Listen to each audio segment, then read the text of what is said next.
In this tutorial, I'm going to show you how to undo changes here in Canva. Now let's go ahead and duplicate this page just like that. And let's just take a little bit of this away. Now let's say we didn't want to do this and we want to undo this. Well, there's a couple of different ways that we can do this. First off is coming up here to the left hand corner where we see this little arrow. Now if we click on there, that's also going to undo.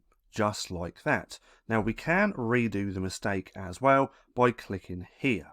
Now another way to do this is by using keyboard shortcuts. So if we come over to Google for a second, we can see that on Mac it's Command Z and on Windows it's Control Z. So now if we come back over to here and if I press Command and Z, it undoes just like that. So that's just how easy it is to undo changes here in Canva. Now, if you found this video helpful at all, then please consider giving me a like, as it really helps out the channel. And if you're not too sure what to watch next, click right here and watch this playlist.